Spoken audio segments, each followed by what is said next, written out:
Eh bien, bonsoir tout le monde. Ce soir, je ferai une petite vidéo. Malheureusement, j'ai pas mis le titre. Bah, c'est pas grave, je mettrai le titre après. En fin de compte, le titre, c'est l'actualité de la semaine.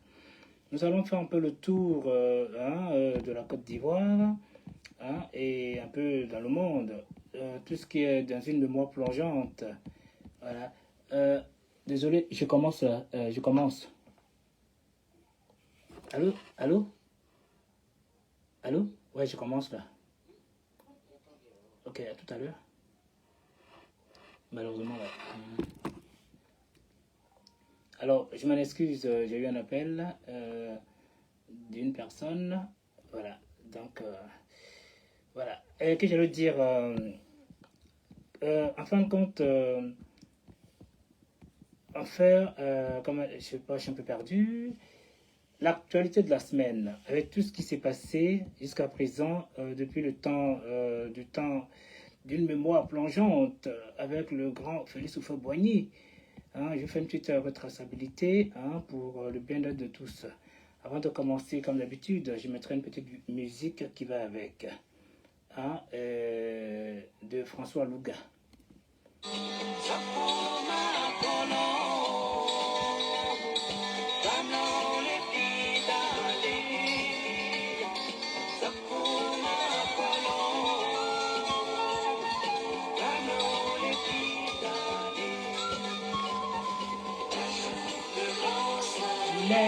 Bonsoir tout le monde, Grand Léon Sokro, toujours à la page, l'homme fidèle à tout le monde, l'homme qui a l'amour du pays.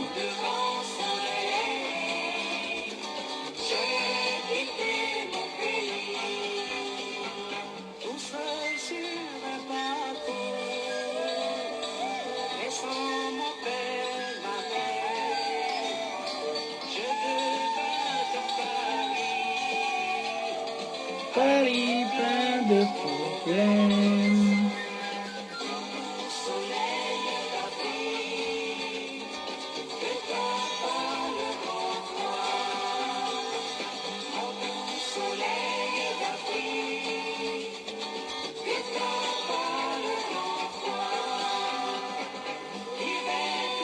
Rigoureux nous donne plein de soucis.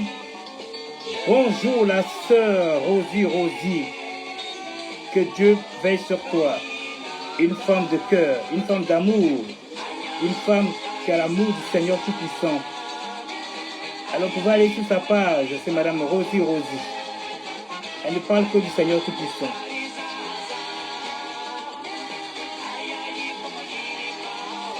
Maître Sinali, comment vas-tu? Bien? Vous allez bien, Maître Sinali, depuis les États-Unis, il me semble. Un homme aussi qui a l'amour du pays. Ne confondons pas les fanatiques et les gens qui ont l'amour du pays pour leur bien-être de tous, qui souhaitent grandir, promouvoir leur pays, que ce soit n'importe qui au pouvoir. C'est ce qu'on demande, mais chacun a sa appartenance. Maître Zachary, l'homme qui ne mâche pas ses mots. Voilà. Alors bien, je vais écouter, parce que c'est un peu tard, je sors du boulot, là, il n'y a pas très longtemps, et c'est vrai que c'est un peu dur, depuis 6 heures du matin. Bien, cette vidéo me tient à cœur, il fallait que je la fasse. Bonsoir tout le monde. Malheureusement, je n'ai pas pu mettre le titre. Le titre, c'est bel et bien l'actualité de la semaine. Voyez-vous? Alors, oui, bonsoir Alexandre, depuis Yamoussoukro. Alors, aujourd'hui, avant de commencer mon live, nous allons remercier un guide de tous les temps, Monsieur Félix Houphouët-Boigny, que son âme repose en paix, qui nous a quittés et qui a su mettre en place une tête de chaque ethnie en Côte d'Ivoire pour éviter les stigmatisations. Qui veut dire de l'ouest à l'est, du nord au sud, en passant par le centre, tout le monde vivait en toute symbiose. Qui veut dire, de l'ouest, nous avions Guy Robert. Du nord, nous avons le ministre Alassane Dramane Ouattara. Au centre, nous avons Henri Konabédié. Et au sud, nous avions eu Yassé Philippe. Voyez-vous, aujourd'hui, la relève est suivie et respectée par le président Alassane Dramane Ouattara. Aussi, qui au sud a nommé une personne qui se nomme Patrick Hachi, qui est du sud. Nous avons Anne Ouloto, qui est de l'ouest. Nous avons Ayoumani, qui est de l'est. Nous avons du nord, M. Lassina Doumbia, qui est l'état-major de Côte d'Ivoire. Voyez-vous, c'est magnifique, c'est génial. C'est pour le bien-être de tous. Alors, aujourd'hui, nous allons écouter le pragmatisme, Monsieur le Président Ouattara, pour commencer le live. Permettez-moi que j'aille mettre une vidéo, pour que nous tous, avant que j'en arrive aux choses les plus sérieuses. Alors, on va commencer par Zota. Comme toujours, une petite vidéo. Zota. Vous savez, j'adore les vidéos, donc permettez-moi que je les mette pour que les gens comprennent à fin de compte. Parce que souvent, quand on parle, c'est comme si nous inventons les choses. Voyez-vous? Donc, je préfère. Donc, nous allons écouter cette vidéo-là, qui est très intéressante. La modernisation des institutions à laquelle je me suis engagé dès mon accession à la magistrature suprême s'est traduite par l'adoption de la nouvelle constitution du 8 novembre 2016, celle de la Troisième République, pour doter l'État de Côte d'Ivoire d'institutions crédibles et stables. Parce que la constitution doit être dynamique, épouser l'ère du temps et surtout renforcer l'efficacité des institutions de la République et leur fonctionnement, je viens vous soumettre, conformément à l'article 177 de la Constitution. Je l'ai toujours dans la poche, la Constitution. Conformément à l'article 177 de la Constitution, une modification constitutionnelle. L'instauration de 2 sessions ordinaires vise, dans un souci d'efficacité, célérité, dans l'examen et l'adoption des projets de loi, en faisant coïncider la période du travail parlementaire et celle du travail gouvernemental, ce que la session unique ne permettait pas. En fait, nous n'aurions pas dû changer ces dispositions de l'ancienne Constitution. Avec l'instauration des 2 sessions ordinaires, les vacances gouvernementales au mois d'août interviendront pendant celles du Parlement qui se situeront de juillet à septembre. Donc, en résumé, 2 sessions de janvier à juin, la première, 3 mois de vacances de juillet à septembre, et la deuxième session essentiellement budgétaire d'octobre à décembre. Quant aux élections des députés et des sénateurs, je crois que ça devrait convenir aux députés et aux sénateurs, n'est-ce pas? Voilà, je vous remercie. Nous avons consulté d'ailleurs le président de l'Assemblée nationale et le président du Sénat avant d'entreprendre cette proposition. Quant aux élections des députés et des sénateurs, elles auront lieu après l'élection présidentielle. Voilà, dans le dernier trimestre de l'année. C'est ce qui explique. Merci. Les élections locales au mois de Voilà, finir quand septembre même, c'est important. pour nous permettre de faire les élections des sénateurs dans le dernier trimestre de cette année, c'est-à-dire en novembre ou en décembre. Bien.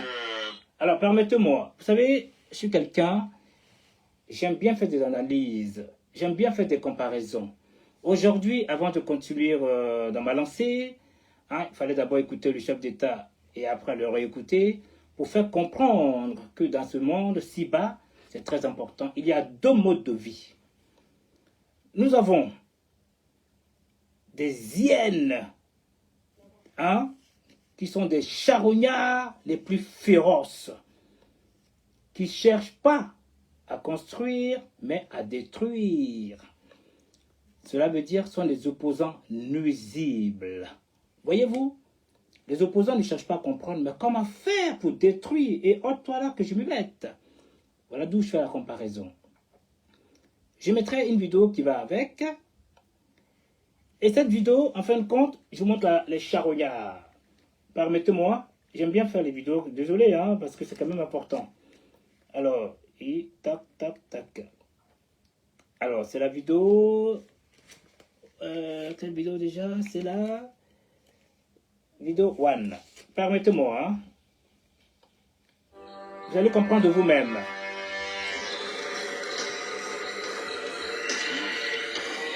Ce sont les opposants. Ils ne cherchent pas à construire. Ils dévorent tout ce qui se passe.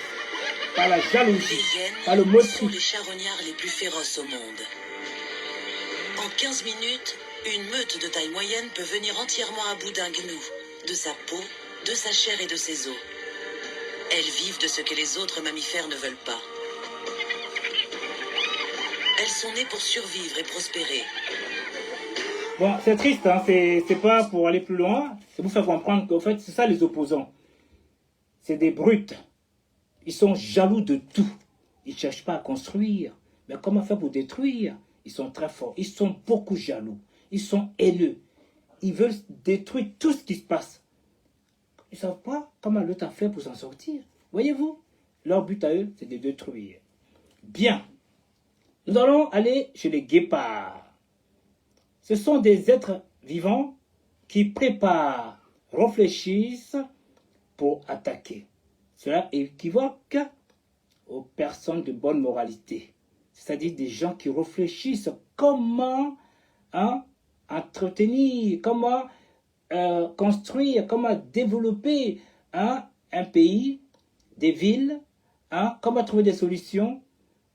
C'est pour ça que j'ai mis cette vidéo du président Ouattara. Il y avait un sénateur et le troisième, pour faire comprendre qu'on prend des responsabilités, on se concerte et après, on agit. Comprenez-vous? Donc, je vous montrerai la deuxième vidéo. Ça, ce sont les guépards qui réfléchissent avant d'attaquer leur proie. Voilà, pape. Une petite vidéo tout courte. À la frontière nord du territoire des lions, l'ingénieuse Nikita part en chasse. Voilà. Elle est cantonnée aux affleurements rocheux, une zone que les autres fauves évitent. Les proies y sont rares, mais Nikita est particulièrement inventive.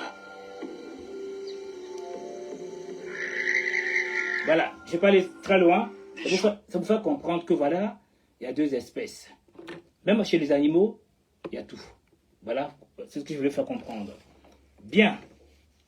Enfin, le président face au président Poutine pour un premier sommet dans un dialogue avec des discours apaisants et adaptés.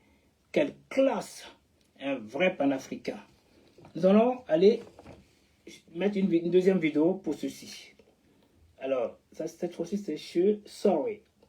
Alors, déjà, bonjour, monsieur PCA, depuis Ouagadougou. Merci que tout le monde me regarde. Tout le monde regarde tout ce qui se passe. En fin de compte, le but, c'est plutôt conscientiser, montrer qu'il faut grandir, en fin de compte. Vous voyez, il ne s'agit pas de casser les gens, mais comment faire pour les encourager, pour gravir encore, pour grandir, pour encore plus développer. Tiens, chez moi ici, il n'y a pas d'hôpitaux. Mais comment faire pour aller trouver des personnes adéquates pour mettre un hôpital pour le bien-être de la population? C'est ça. Les gens ne comprennent pas en fin de compte. Alors, on va écouter le président Ouattara dans une paisibilité avec le président Poutine. C'est ce qu'on appelle un vrai panafricain, un chercheur, quelqu'un qui va au devant des autres. Les gens disaient du mal à l'époque. Poutine est pour un tel. Ben finalement, Poutine, tous les présidents se respectent. À partir du moment où tu n'es plus au pouvoir, tu n'es rien du tout. Vous voyez ce que je veux dire? Voilà. Donc, essayez de comprendre ceci. Alors, Maître Soré. Ça, c'est une vidéo qui me plaît bien. En fin de compte, Ah non, là, c'est d'abord, c'est le président Ouattara. Je m'en excuse. C'est le président Ouattara d'abord. Alors, c'est sur Zota toujours. Je m'en excuse. J'étais chez mon ami Soir, oui. C'est pas celle-ci. Zota. Zota. Alors, c'est la vidéo 4. 1, 2, 3 et 4. Écoutez bien. Voilà, pub. C'est la pub de Des gens comme Aïcha. Oh non, pardon, va jouer ailleurs. Monsieur le Président de la Fédération de Russie, Monsieur le Président de la République arabe d'Égypte, Président en exercice de l'Union africaine, Majesté, Mesdames et Messieurs les chefs d'État et de gouvernement, Mesdames et Messieurs, je suis heureux de prendre la parole à l'occasion de ce premier sommet qui réunit la Fédération de Russie et le continent africain. Je remercie le président Vladimir Poutine pour l'accueil chaleureux qui nous a été réservé à l'occasion de cette visite qui constitue la toute première d'un chef d'État ivoirien en Russie. Je félicite le président Al-Sisi, président de la République arabe d'Égypte, président en exercice de la conférence des chefs d'État de l'Union africaine, co-organisateur de ce premier sommet en Fédération de Russie. Monsieur le président Vladimir Poutine, le réengagement de la Russie en Afrique se concrétise à un moment décisif pour notre continent, confronté à d'importants défis. Au plan sécuritaire, la présence de la Russie à nos côtés contribuera sans aucun doute à renforcer les capacités de nos armées pour lutter plus efficacement contre le terrorisme, notamment dans les régions du Sahel et du bassin du lac Tchad.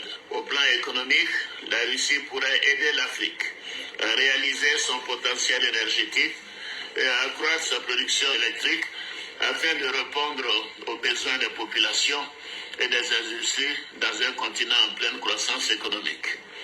Majesté, Monsieur le Président, l'importance des relations économiques et la constante augmentation du volume des échanges entre l'Afrique et la Russie, estimé à plus de 20 milliards de dollars US 2018, augure d'un partenariat solide, plus le forum économique qui s'est tenu en amont de notre sommet, nous permettra de diversifier davantage nos échanges et de tirer pleinement profit de l'extraordinaire potentiel de nos économies.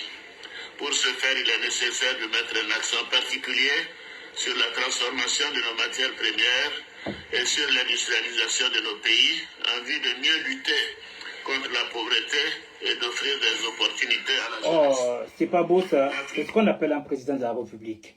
Pendant que d'autres crient au secours pour se faire du mal entre frères africains, pour dire tiens, nous on va chez les Wagner pour faire du tort. Nous sommes des vrais panafricains. Mais en fin de compte, c'est du bluff. Alors ce que j'ai envie de faire comprendre, vous trompez sur toute la ligne. Prenez un peu l'exemple de l'Haïti. L'Haïti fait partie de la Caraïbe. Comment ça se fait qu'on dit que c'est le premier pays noir qui a pris de l'indépendance, donc ce sont les puissants. Tout le monde a les yeux braqués sur eux. Et comme par hasard, dès qu'ils sont tombés dans la galère, eh bien personne ne veut les voir. Vous voyez ce que je veux dire? Donc, on vous manipule, on vous pousse à l'abattoir et on vous dit vous êtes des vrais hommes, vous êtes des vrais blacks, vous êtes des vrais machins. Non, c'est faux. Pensez à votre vie, franchement. Ce sont des pipeaux, comme on dit, des pipeaux. Alors, Alcide, calme-toi. Alors, permettez-moi, on va continuer puisque la batterie est un peu courte. Permettez-moi de vous faire écouter, de comprendre des preuves à l'appui, car tous les deux sont encore vivants en Côte d'Ivoire. Le ministre Touré Mamadou et l'ancien président Gbagbo Laurent qui sont en Côte d'Ivoire. Donc, ça vous fait comprendre qu'en fin de compte, on veut essayer de comprendre qui est les vrais panafricains, en fin de compte. Entre ceux qui vont mendier et ceux qui se battent pour construire leur pays. On va écouter Mamadou Touré, s'il vous plaît.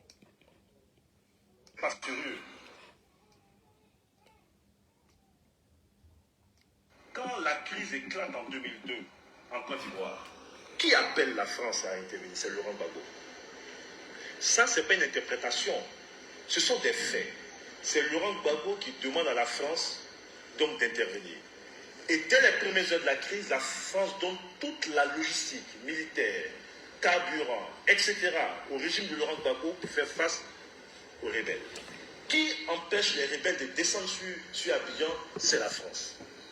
En ce moment, la France n'était pas l'ennemi. Mais les mêmes qui ont été à l'origine de la présence française. Parce qu'on veut toujours infantiliser en fonction donc de nos intérêts. Mais tout le monde n'est pas infantilisable. Vous savez, des accords internationaux. Juste après donc, que la France ait fait donc, la zone tampon, on a été au Togo, on a été à Marcoussis. Il y a eu des accords signés par toutes les parties, y compris le temps de Laurent Gbagbo. Mais quand vous revenez remettre en cause les accords que vous avez signés, et que la même France, qui a mobilisé toute la logistique, et qui vous a fait venir avec tous les acteurs, et qui a favorisé donc la signature des accords que vous avez signés délibérément, vous avez pris la parole publiquement. Quand vous venez remettre en cause ces accords, et que la France donc s'interroge, vous ne commencez pas à attiser un sentiment anti-français. En réalité, c'est vous qui avez changé, en fonction de vos intérêts du moment. Moi, ce qui me gêne dans ce débat, c'est que tel qu'on l'amène, ça donne le sentiment qu'il y a des pro-français et des anti-français. Mais je vous dis, moi, personnellement, je suis décomplexé. Si la France a une bonne position, je défends cette position. Mais si elle a une mauvaise position, je dénonce cette position. Mais il ne faudrait pas que les autres, dans un élan de terrorisme intellectuel, cantonnent tous ceux qui ne sont pas d'accord avec le néo-panafricanisme tel qu'il est mené, comme étant des vendus à l'Occident, des vendus à la France, etc. Personne n'est vendu. Mais on dit, soyez cohérents. Soyez cohérents. Maintenant, nous devons, en tant qu'Africains, avoir cette liberté de choisir ce qui est bon pour nous. Pendant qu'on criait à bas la France, tous les contrats des Français ont été renouvelés par Laurent Gbagbo. Vous allez sur Google, vous tapez Bolloré. Pendant qu'il y avait des sentiments anti-français, il a été décoré ici pour le terminal du port d'Or de Vridi. Aucun intérêt économique de la France n'a été remis en cause pendant cette période-là.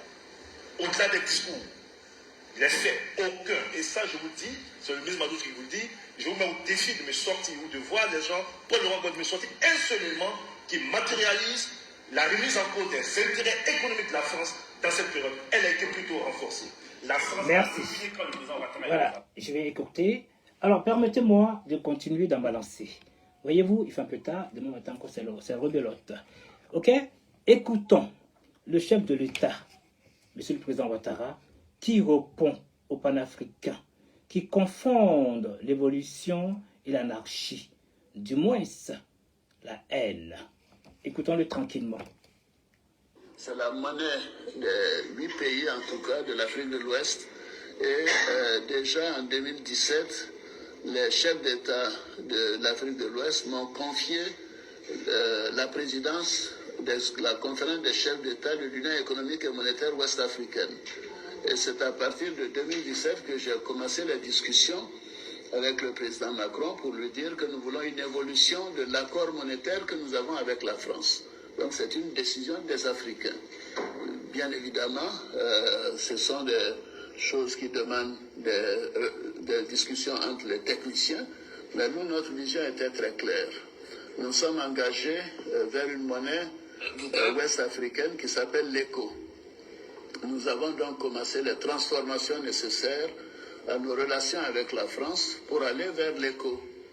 Alors, les décisions que nous avons arrêtées, qui ont été annoncées en présence du président Macron, c'est des décisions des chefs d'État de l'UEMOA que j'avais vues au préalable le 3 décembre à Dakar et qui m'ont autorisé à prendre ces décisions que j'ai signées en leur nom. Un, c'était de dire que nous allons abandonner la terminologie de franc CFA et nous allons nous orienter vers l'appellation de l'ECO quand nous allons mettre l'ECO en place. Donc c'est notre décision. La deuxième décision que nous avons prise, c'était de dire que les avoirs, les devises que nous avons auprès du Trésor français dans le compte d'opération seront transférées à la Banque centrale et la Banque centrale en fera ce qu'elle voudra. Elle peut placer une partie à la Banque d'Angleterre, à la Banque du Canada, à la Banque de France, ailleurs, mais ces réserves ne seront plus au Trésor français et le compte d'opération sera fermé. Et le gouverneur est en train de procéder à cette fermeture. La troisième décision que nous avons prise, c'est de dire que les Français ne siégeront plus au conseil d'administration de la Banque centrale, au comité de politique monétaire de la Banque centrale et à la commission bancaire. Voici les 3 décisions que nous avons arrêtées. Alors, il y a un peu de confusion dans l'esprit de certains. Le franc CFA continue de circuler jusqu'à ce que l'éco soit mis en place. Mais je signale que les Cap-Verts ont exactement le même système que nous avons aujourd'hui avec donc la France. Les Cap-Verts ont une monnaie qui est ancrée... Ça bug, ne vous inquiétez pas, ça vient. Ça bug. Sur l'euro et qui a la garantie du Portugal. Donc à la date d'aujourd'hui, nous avons exactement le même système. Nous avons décidé, moi je suis un banquier, je considère que l'arrimage à une monnaie dépend du commerce que vous avez avec ces pays. Pour le moment, parce que nous sommes des pays agricoles et notre commerce est avec l'Union européenne, nous sommes mis d'accord, les chefs d'État, que nous continuons la fixité, l'arrimage à l'euro. Parce que c'est ça qui est dans notre intérêt. Si nous étions tous des pays pétroliers, peut-être que nous aurions arrimé notre monnaie au dollar, comme le fait l'Arabie Saoudite. Les gens oublient cela, l'Arabie Saoudite c'est 10 fois l'UEMOA, mais leur monnaie est arrimée au dollar, parce qu'ils exportent le pétrole essentiellement vers les États-Unis. Nos importations vont vers l'Europe, les produits agricoles, cacao, café, etc. Donc nous nous arrimons à l'euro. Maintenant, qu'est-ce qui va se passer? Quand nous arriverons à remplir les critères de convergence, déjà je pense que les 8 pays de l'UEMOA remplissent quasiment tous les critères de convergence. En 2019, pas tous encore. Les Cap-Verts remplissent les critères de convergence.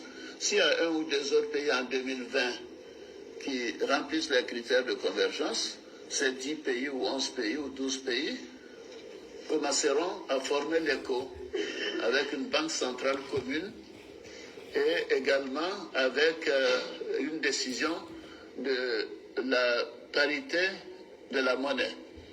Supposez que le Ghana rentre dans cette union l'année prochaine ou dans un an, le Ghana est un exportateur de pétrole, ils pourront dire, au lieu que nous soyons arrimés essentiellement à l'euro, peut-être nous devions être arrimés à une combinaison euro-dollar.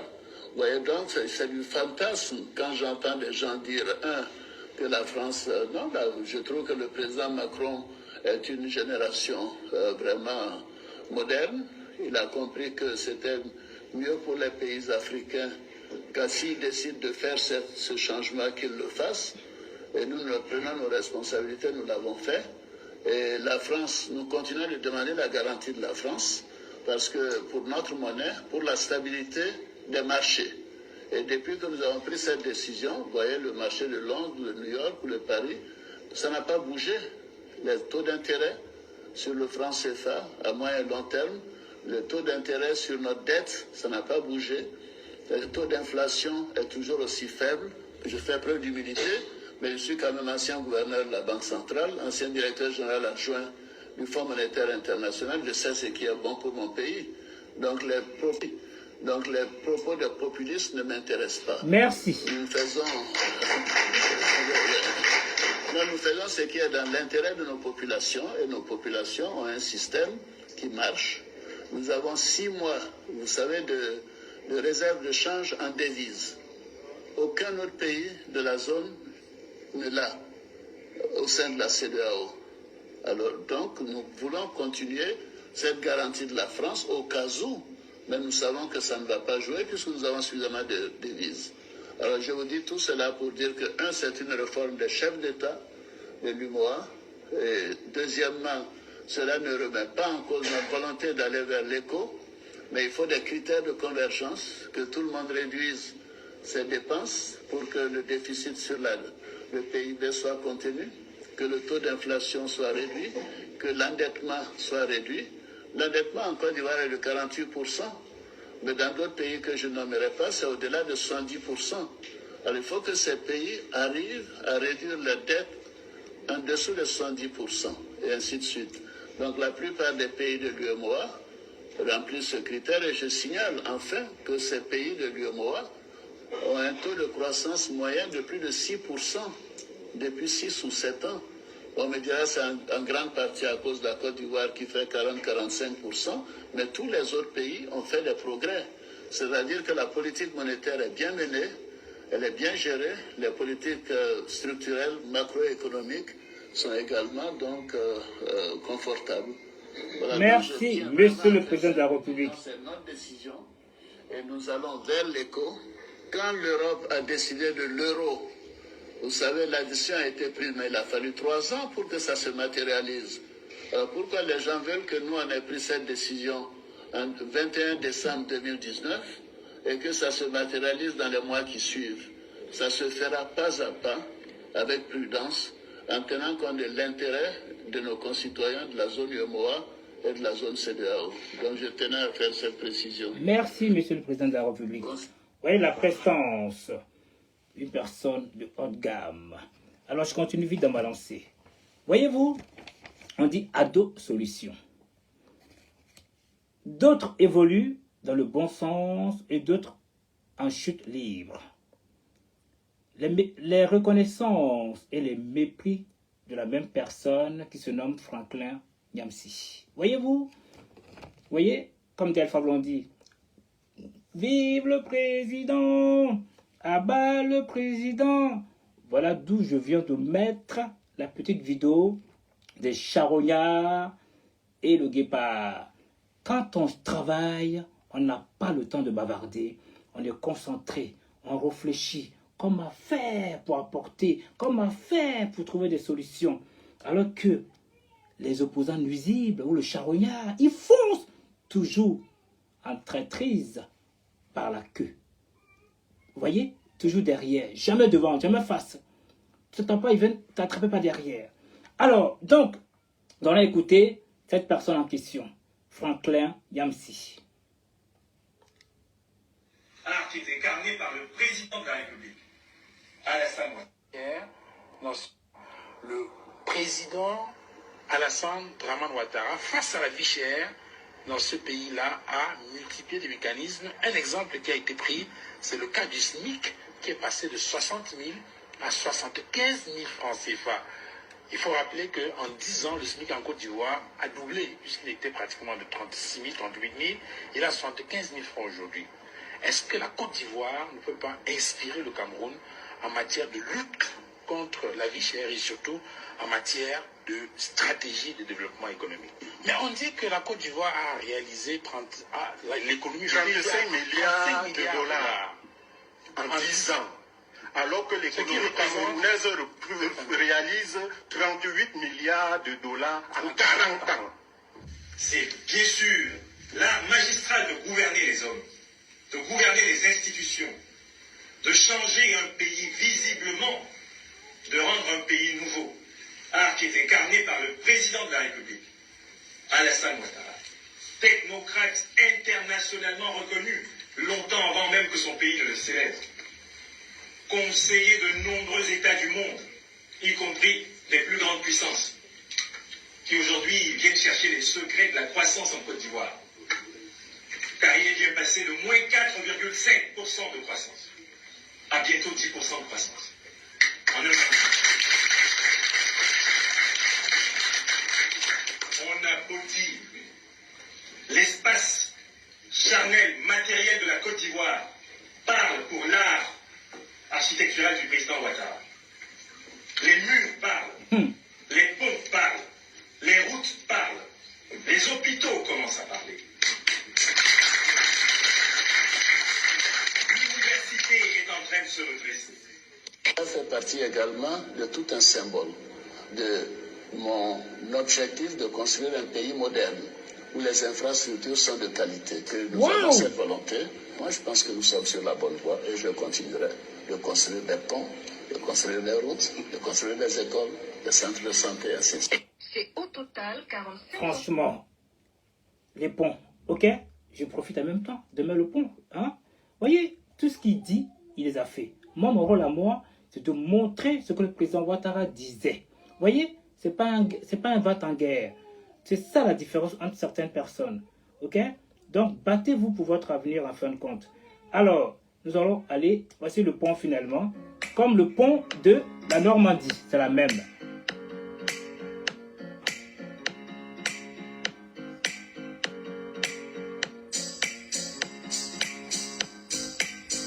Aussitôt dit, aussitôt fait.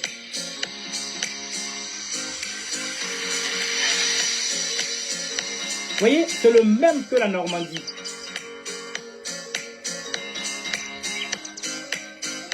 Il faut savoir copier. Toi, tu copies la guerre. On dit la Russie aime la guerre. Effectivement, mais ça voulait faire la guerre.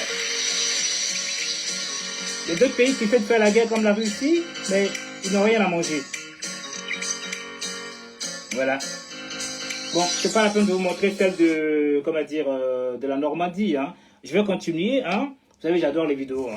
C'est très parlant. Comme dit Franklin, même les chaussures parlent. Hein. Les ponts parlent.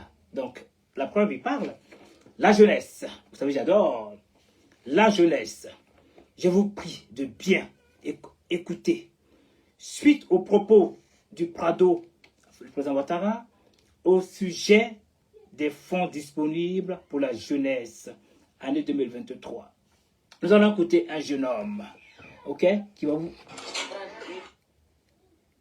Réuni en congrès en sa 3e session. Sur la toile, plusieurs interprétations sont faites de ce message que nous avons tenté d'éclaircir auprès du premier responsable de la jeunesse ivoirienne, Ibrahima Diabaté. Les 1 milliard de francs CFA par jour qui ont été décrétés par le président de la République.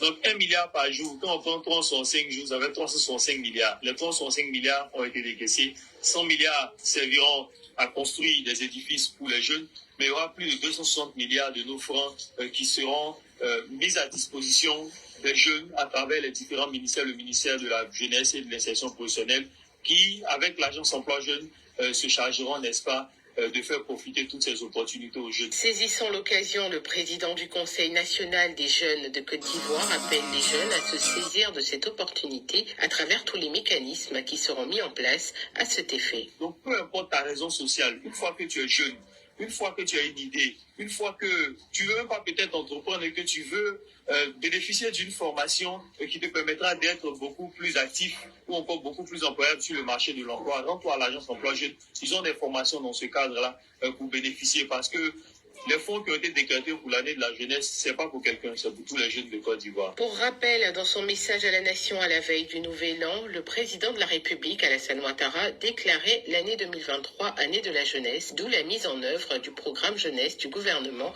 PJGouv sur la période 2023-2025. Bien, voyez, année de la jeunesse. Donc, prenons un exemple, comme cet Ivoirien digne, plein de bon sens, un vrai panafricain qui a su apprendre des autres avec des idées ingénieuses pour se recréer et se créer. Ou se créer et se recréer. Des opportunités pour les Ivoiriens. Nous allons aller vers cette personne-là. Écoutez-le vous-même. Là, on est parti pour la vidéo. Bon, tu avances ou quoi? Tu fais du cinéma là? Devant le portail de cet établissement, un conteneur de 20 pieds tout juste sorti du port d'Abidjan. À l'intérieur, du matériel anti-incendie importé d'Espagne. Bon, vite, hein, parce qu'on a beaucoup de trucs à recharger après. Ce matin-là, Aboubacar Diaby et son équipe font l'inventaire de quelques 3000 pièces et équipements de lutte contre le feu. Cet entrepreneur vient d'investir 180 millions de francs CFA pour acquérir ce matériel. Des extincteurs, des robinets d'incendie utilisés en cas de départ de feu, des bouches d'incendie et autres équipements de première intervention. Voilà déjà 6 ans que cet ex-pompier ayant exercé en France est revenu en Côte d'Ivoire pour développer le juteux business de la sécurité incendie. En Côte d'Ivoire, nous ne fabriquons pas de bouteilles.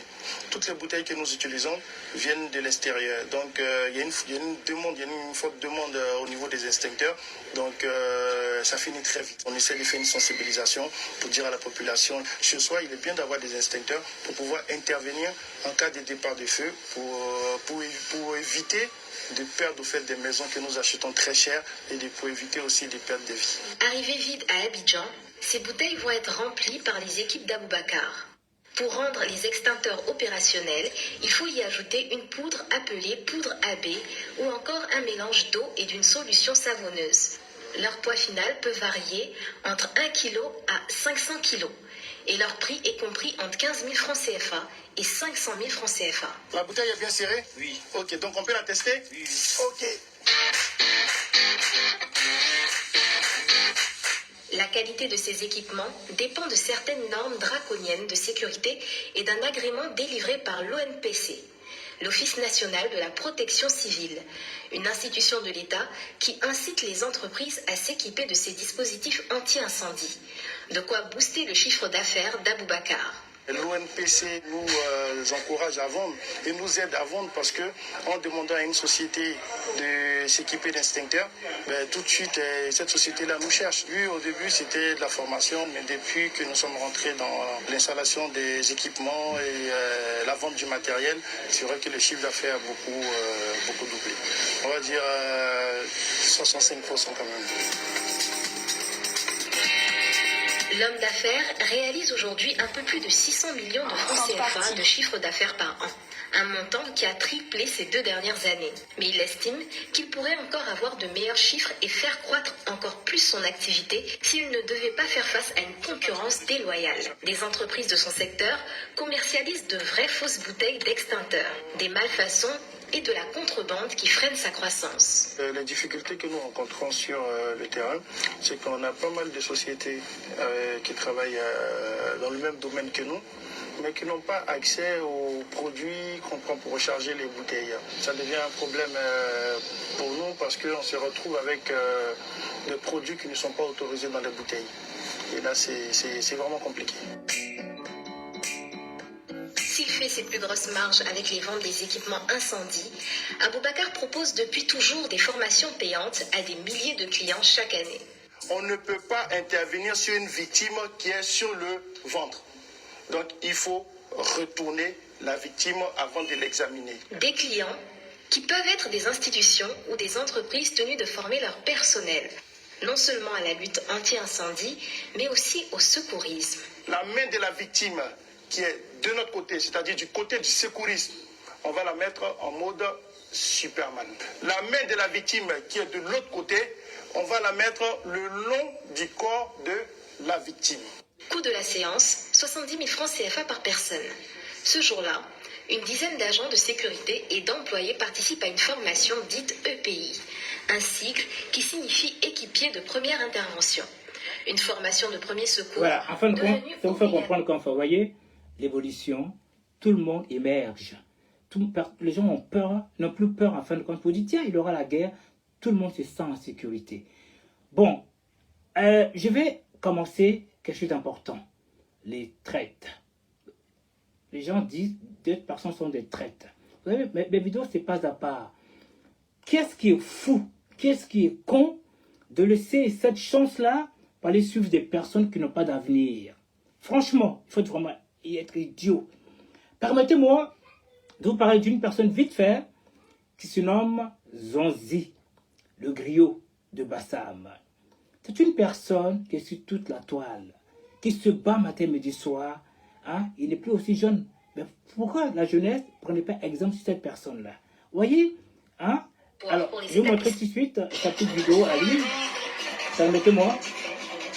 Ça ne faisait pas partie, mais vous savez, il faut penser à tout le monde. Hein? Alors, monsieur Zonzi. Voilà, permettez-moi. Tac, tac. Voilà, écoutez vous-même. Il est de Yam Soko, qu'est-ce qu'il y a là? Tu veux te calmer, toi? Ben, c'est quoi ça? Ah oui, c'est normal, c'est le portable. Oh, zut. Voilà, c'est les boutons, hein, ne vous inquiétez pas. Il est de Bassam.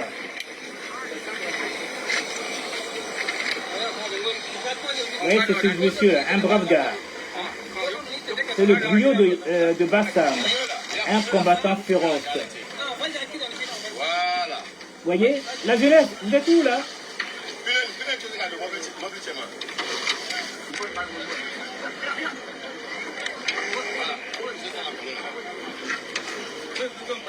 Voilà, bon. Alors je continue dans ma lancée. Maintenant, on va aller aux choses sérieuses et après je laisserai la parole à ceux qui veulent intervenir. Malheureusement, je ne pense pas qu'on va rester longtemps. Bien, respectons les Ivoiriens qui veulent vivre en citoyens libres, sans dénigrement. Pensons à vivre en toute intelligence, que de manquer de respect à des personnes qui osent prendre des initiatives pour la continuité et le développement du pays. Sachez bien que dans ce monde, il y a de tout. Des cons, des drôles, des intellectuels et des nuisibles qui font partie du clan des charognards, des vautours. Voyez-vous, les non-intelligents aiment stagner et veulent distraire des personnes qui pensent à leur fin de carrière bien méritée. Certains préfèrent sécher leurs vêtements sous la pluie. D'autres veulent vers le soleil. Voyez-vous, vivent dans la misère, comme on dit. Donc, je vous montrerai 2 petites vidéos pour faire comprendre que il y a des personnes qui sortent sur la toile, qui manquent de respect à des personnalités très intelligentes, qui veulent s'en sortir, qui ont fait des études depuis tant d'années pour aller de l'avant. La République, voyez-vous, c'est une continuité. Il y a des personnes qui préfèrent aller vers des personnes que j'appelle des charognards, des hyènes féroces qui sont là que pour la méchanceté. Voyez? Donc, ils préfèrent aller vers eux pour la facilité, parce que tout est facile pour eux. C'est des proies mortes. Donc, ils pensent que ces personnes-là leur donnent de l'argent toute leur vie. Mais vous oubliez une chose qui est très importante, qui veut dire quoi? Votre retraite. Vous ne travaillez pas. Demain, vous vieillissez. Donc, forcément, comment faire pour avoir des gains? Vous êtes obligé d'aller suivre des personnes, et vous êtes dans le regret, finalement. Ah ben si je savais, j'aurais pas dû voter cette personne. Mais votre âge a déjà augmenté. Donc, vous êtes dans une merde. Vous voyez ce que je veux dire? Donc, les gens, ils sont dans une république. Comme hier, j'ai vu une personne, je ne dirais pas son nom, on était à la radio Diaspora, un ancien gore, mais aujourd'hui, qui a compris, même lui-même, parce qu'il va en Côte d'Ivoire, on l'a traité de traite. Donc, ça veut dire quoi? Une personne n'est pas là, donc la vie s'arrête. Et nous, on vit de quoi finalement? Voyez-vous? C'est vraiment triste. Donc, nous allons écouter bien cette personne qui n'est plus de ce monde, mais qui était dans tous les partis politiques. Allez-y, Laurent Donafologo. Il est important que l'on sache qu'on peut vivre en citoyen libre en Côte d'Ivoire. Il est important que l'on sache qu'on n'a pas mis fin à l'opposition en Côte d'Ivoire. Que l'opposition doit vivre. C'est la démocratie. Nous avons passé près d'une vingtaine d'années auprès du président Houphouët-Boigny, notre père. Puis le multipartisme est arrivé en 1990, vous le savez. Le président Houphouët-Boigny l'a accepté. Il l'a géré. Il s'est présenté en 1990 contre notre adversaire, le candidat Laurent Gbagbo à l'époque. Il a gagné. J'étais directeur de campagne. J'étais fier de l'avoir battu, bien entendu. Quelque temps après, on me retrouve aux côtés du président Gbagbo, construire ce pays, pour apporter encore ma contribution à la construction de la Côte d'Ivoire. On a traité de tous les noms, opportuniste, il sèche son neige au soleil. Pour le voir, il met son neige qu'elle a pris le soleil. J'ai dit oui, parce que je suis intelligent.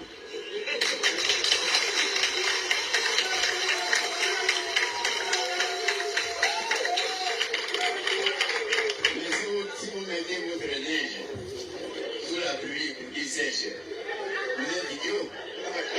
Vous n'êtes pas intelligent. Et lorsque le président Houphouët-Boigny nous enseigne que la politique politique est la saine appréciation des réalités. Il faut chercher à savoir ce que cela veut dire. Moi, je suis un disciple Houphouët-Boigny. Et j'essaie de comprendre son enseignement et de le mettre en œuvre, en pratique. Voilà, vous avez bien compris? Vous êtes des cons. La dernière vidéo, celle-là me plaît. Je crois que c'est pas la dernière. Oui, c'est ça, c'est bien la dernière. Nous avons aussi une autre personne qui se nomme Eugène Alou. Voyez-vous? Mon fils, je ne t'ai pas appelé. Voyez-vous? Il sensibilise la jeunesse de se mettre en valeur pour leur devenir, parce que qu'est-ce que vous deviendrez demain? Donc ces personnes-là aussi, on peut leur dire sont des traîtres.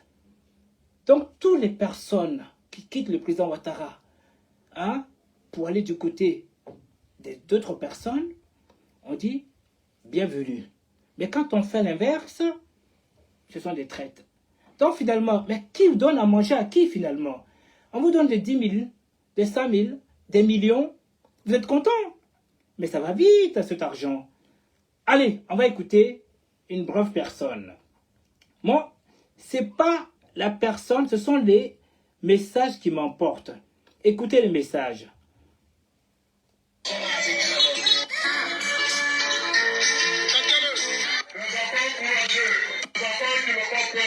Vous voyez, aujourd'hui, nous ne sommes pas là pour les longs discours. Vous savez pourquoi nous sommes là. Nous sommes venus vous demander de voter pour le président Ado. C'est l'objectif qui nous amène ici. Mais j'ai commencé d'abord par saluer les jeunes. Les jeunes de la région de Bayota. Vous savez, pour les jeunes qui êtes avec nous, vous devrez faire preuve de courage. Et depuis quelques jours, j'ai vu que vous êtes courageux. Devant vous, devant l'honorable Abba Dioré, je voudrais vous remercier. Remercier au nom du RHDP. Nous sommes dans notre région. Nous sommes dans notre village. Bayota est une sous-préfecture. Nous luttons pour que Bayota devienne une commune, une mairie. C'est l'objectif que nous visons. Et c'est pour cela. Il y a une seule personne qui peut faire ça actuellement. C'est le président Ouattara. C'est le président Ouattara qui peut nous amener le développement. Un homme, quand tu fais la politique, c'est pour aider tes parents. Actuellement, celui qui peut aider nos parents, c'est le président Alassane Ouattara. Alors, voyez-vous, c'est quand même important ce que je vais vous faire comprendre. La vie, elle est belle. Qui veut dire quoi? Vous vous rendez compte? Cette personne a besoin de quelque chose. Ils ont voté une personne pendant des années qui était au pouvoir. Et cette personne n'a rien apporté. On me fait croire qu'il y avait la guerre. Ok? Le Nord, enfin, il y avait une scission. Bien vu. Donc, qui veut dire, l'autre partie, elle devait être jolie à voir. Quand on regarde aujourd'hui, sur le président Ouattara, il a été attaqué plusieurs fois en Côte d'Ivoire, des coups d'État. Tout a échoué. C'est parce que c'est un homme qui a la tête. Vu le guépard, ça réfléchit, ça ne fait pas n'importe quoi. Voyez-vous? Donc, écoutez bien ce que je vais vous dire. Il y a une personne qu'on appelle Monsieur Anthony Garou. Un opposant farouche. Un homme qui a l'amour de Laurent Gbagbo. Un homme qui vit que de Gbagbo Laurent. Qui a tout donné à Gbagbo Laurent. Qui est venu empêcher par la jalousie comme l'hyène. Monsieur Alcide Djedje pour la députation à Bayota. Aujourd'hui, cet homme, il a bien gagné. Et comment pouvez-vous comprendre qu'aujourd'hui, que tous les pro-Gbagbo sont en train de soutenir cette personne aujourd'hui parce que M. Laurent Gbagbo l'a trahi. Donc, qui est le vrai traître dans tout ça? Une personne qui a empêché une personne de gagner, et aujourd'hui, cette personne est là, en place, à la mairie. Il s'est fait doubler par Laurent Gbagbo au profit d'une autre personne que Laurent Gbagbo appréciait. Comment pouvez-vous comprendre cela? Donc, le mot traite là, évitons de parler de traîtrise. Chacun est libre d'aller où il veut. Vous voyez ce que je veux dire? Quand tu ne te sens pas quelque part, tu dégages. Laurent Donafologo, qu'est-ce qu'il a fait? Pendant des années, il a été au fouet, Bédier, Gbagbo, ok? Il a fait du tort à tout le monde. Et enfin, il revient sur le président Ouattara. Mais malheureusement, il était temps pour lui d'être à la retraite vis-à-vis du président Ouattara. Donc, peut-être il n'a pas été sympa avec le président Ouattara.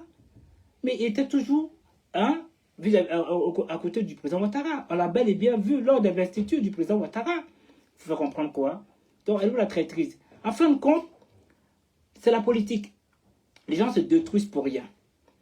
Je comprends bien que ces derniers temps, voici un exemple encore de Blé Goudé. Qu'on l'aime, qu'on l'aime pas, ça c'est pas mon problème. Voilà quelqu'un qui s'est battu pour Blé Goudé et pour Gbagbo Laurent aussi. Vous voyez? Parce qu'on m'emmerde ces derniers temps. Hein, on m'appelle pour de gauche à droite. Blé Goudé, Blé Goudé. Mais je n'en ai rien à foutre. Il est en Côte d'Ivoire sous le président Ouattara aujourd'hui.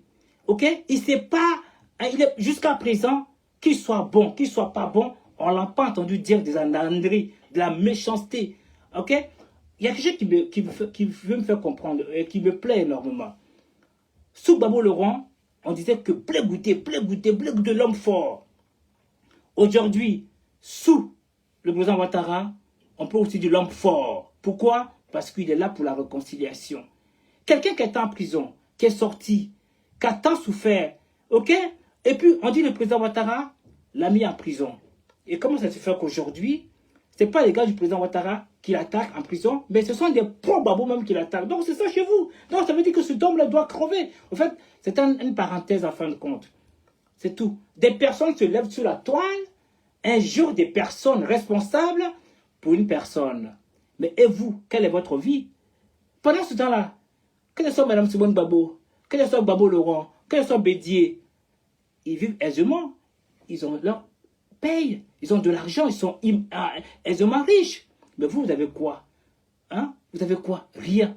Donc, foutez la paix à des personnes valeureuses. Ok? Pensez à votre vie et puis évoluez, laissez les gens vivre. Personne ne les traite. Ça fait 22 ans aussi que moi, je suis dans le milieu hospitalier. Et ça fait 11 hôpitaux plutôt, si on veut, hein, que j'ai fait que changer. Là où je suis actuellement, c'est mon 11e hôpital. Donc finalement, je suis en retraite alors. On va où on se sent le mieux. C'est ce que je tenais à vous dire. Alors, je vais appeler un premier intervenant, hein, Maître Stéphane, parce que là, je ne pense pas qu'on va rester longtemps. C'est une personne qui a la tête bien en place. Alors, bonjour Madame Sonaki, comment vas-tu? La famille de Blé Goudé, vous allez bien? Monsieur Adomania France, permettez-moi, Maître Steph, 2 petites secondes. Je vais dire un petit bonjour à des personnes, 2 petites secondes. Monsieur Ibrahim, Monsieur Djobo de Beng, Monsieur Sori, oh Sori, merci pour tout ce que tu fais. Voici des personnes qui m'envoient des vidéos, et moi je mets en stock, je travaille, et puis un jour je me lève sur mes vidéos. Sori, merci. Monsieur Demargate, Isiaka, bonjour, Isiaka, pardon, et tant d'autres que je n'ai pas vus. Bonsoir, Maître Stéphanie, et Stéphane, depuis le Canada. Comment allez-vous? Bonsoir, Mike, il va très bien. Merci. Alors, avant de dire un mot sur ce live qui est exactement l'actualité de la semaine, vous, si vous étiez là-bas et bien au début, qu'est-ce que vous en pensez de tout ce que j'ai montré? La chronologie des choses. Oui, tout ce que tu as montré, ça suit un ordre bien déterminé. Merci. Parce que, voilà, tu parles du panafricanisme. Oui. Tu parles des populistes, que Ouattara dit, il n'a rien à foutre avec. du populisme. Et puis, après, on descend dans les appréciations, on descend aussi dans ceux qui étaient là, jusqu'à ce qu'on parle des traites. Oui. De ceux qu'on appelle traites. Et puis, bon, le président Fologo qui était là à l'époque, à son âme, il est venu aussi dire, ça n'a pas de vérité par rapport à cette affaire de traîtrise. Donc, ce qu'il faut retenir, c'est ce que le président l'a dit, hein. Oui. C'est qu'on est là pour l'évolution. Tout à fait. On est là pour le développement. Et puis le développement, c'est pas une seule personne qui fait le développement. C'est ensemble qu'on fait le développement. Tout à fait. Il y a un temps pour faire les histoires. Il y a un temps pour faire pour se disputer, pour faire la guerre. Il y a un temps aussi pour faire la paix. Il y a un autre temps aussi qui vient derrière, un troisième temps qui est là maintenant pour le développement parce qu'il y a la paix déjà. Donc je crois que tout le monde doit se mettre dans cette dynamique-là. Tout à fait. Parce que le développement, là, c'est pas pour un individu. C'est pour tout le pays, ça retombe, ça rejaillit sur tout le pays. Aujourd'hui, on parle de l'année de la jeunesse, de mettre 365 milliards à la disposition des jeunes. Mais les jeunes, c'est pas les jeunes qu'on va mettre à qui on va donner les 365 millions peut-être pour travailler, qu'on va mettre dans les bonnes conditions là. Mais ces jeunes-là, ce ne sont pas les enfants du président Ouattara. Les enfants du président Ouattara, il n'y a pas un qui est jeune actuellement dedans. Ils sont tous adultes. Celui qui n'a rien là, peut-être que la dernière peut avoir même plus de 40, 45 ans. Tout à fait. Hein? Le premier au moins, peut-être c'est plus de 50 ans, peut-être 53, 54 ans. Donc, cet argent n'est pas destiné aux enfants du président Ouattara. Cet argent est destiné aux enfants de la Côte d'Ivoire. Effectivement. À tous les enfants, sans exception. Que tu sois d'où tu veux, c'est pour que tu sois de la Côte d'Ivoire, tu es ivoirien, allez, c'est à ta disposition. Donc, ce que les gens doivent voir, ils doivent comprendre qu'aujourd'hui, là, c'est le temps de se développer. On a pris trop de retard. Ma foi. Aujourd'hui, il y a des gens qui sont là, des gens médiocres, qui vont se comparer, par exemple. Nous, on est mieux que le Niger. Il faut être idiot pour le dire. Je suis désolé. Ou on est mieux que le Burkina. Mais comment on peut se comparer au Burkina ou bien au Niger, ou bien, je ne sais pas à quel pays encore, à la Guinée. C'est la médiocrité. En fait, nous comparons aux gens, nous, on est médiocres. C'est parce qu'on est médiocres qu'on sont comparés aux derniers aux autres. On doit se comparer à ceux qui sont au-dessus de nous. On peut se comparer à l'Afrique du Sud. Aujourd'hui, on doit travailler le niveau de développement du Maroc, ou bien le niveau de développement d'un tel pays, ou bien de la Corée du Sud. On doit lutter pour atteindre leur niveau. Mais c'est dans 10 ans, mais c'est dans 15 ans. Tout à fait. Au moins atteindre. Oui. Voilà. Et on doit se mettre au travail pour atteindre ce niveau. Mais c'est pas pour pas rester chercher les baisses, ou bien être dans la mendicité, dans l'assistanat, c'est que toujours assister, toujours pleurer, non, je n'ai rien. Pourtant, l'étranger qui travaille vient ouvrir un petit business, on prend tout notre argent, il s'en va. On est en train de pleurer. Toujours dans la facilité. Tout à fait. Donc on arrête ça. Alors, le moment arrivé donc les 365 millions là, c'est pour permettre à nos jeunes là, de se prendre en charge. C'est pour leur permettre d'être conscients, de dire que l'avenir de la Côte d'Ivoire là, c'est dans leurs mains. Les jeunes d'aujourd'hui là, demain là, c'est eux qui vont faire la Côte d'Ivoire. Donc on met ça à leur disposition pour prendre pour prendre les choses en main, pour prendre l'économie en main, pour prendre le développement en main. C'est de ça qu'il s'agit. Merci. Maintenant, je voulais un peu aller un peu vers le côté des traites pour parler un peu des traîtrises. Merci. Je voulais un peu aborder ce sujet-là. Le président Fologo, là, à son âme, il est assez clair. Tout à fait. Et la politique, c'est la saine appréciation des réalités du moment.